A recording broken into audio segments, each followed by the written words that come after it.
I'm gonna do a quick review of my vacuum cleaner that I picked up. This is a real quick review. Basically, I picked up a DEEBOT 500, and it actually works with your Google Assistant, which I haven't paired to my Google Assistant yet.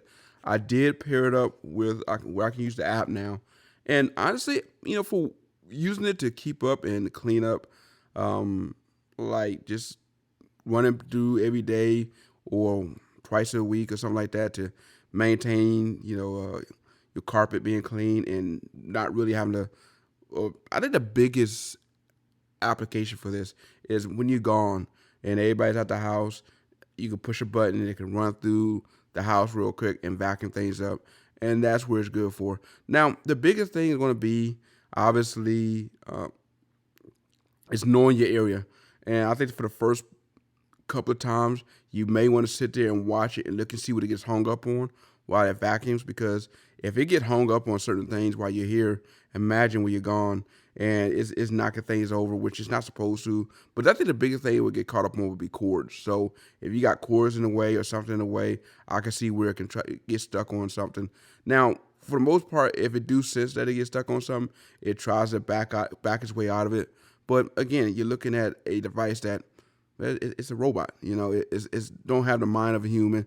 It don't realize that I am hitting, an object or I'm about to run over this. It don't have that sense. So the big thing is, and it tells you in the manual, just make sure you pick up before you leave.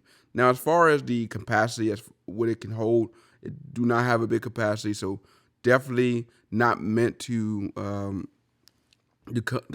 clean up a lot of dirt or whatever. So this is mainly, I think, for maintaining. If you already vacuumed your carpet throughout the week, and this is mainly just to do like a quick dust up real quick, just to kind of keep the carpets clean, keep it fresh.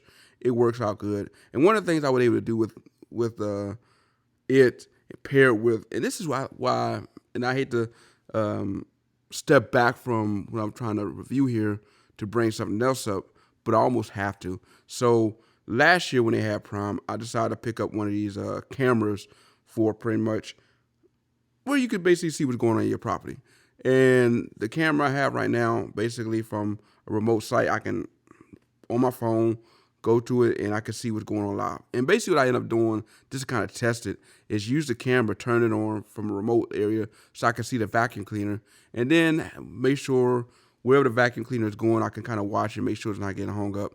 And I use it that way, where I basically, after I went to work that morning and say, hey, look, I just kind of want to do a quick dust up real quick, especially in an area, especially right there by the entryway, where mainly as soon as I open in, because even though it's summertime, every now and then I have leaves and dust, everything that may have blow in around that entryway, to kind of have that just run over that area is actually something that's good and one of the things that is beneficial for me. So it does that pretty well. Overall, I think it's a good buy for me, especially for what I paid for it, and I would still continue to use it for that application of just keeping remaining around the entryway, just kind of freshed up and clean and maintained, and I like it for that. So overall, I think I say a good buy, but I can understand someone might want to do that because it's not going to be something that's going to replace your actual vacuum cleaner. You're still going to need your regular vacuum cleaner for the big stuff, for getting around certain areas. But for, like I said, just for dusting up, this is what it's come in. And if you got the money to kind of spend on this, you're a gadget person, you'll probably gravitate to this and you will like it.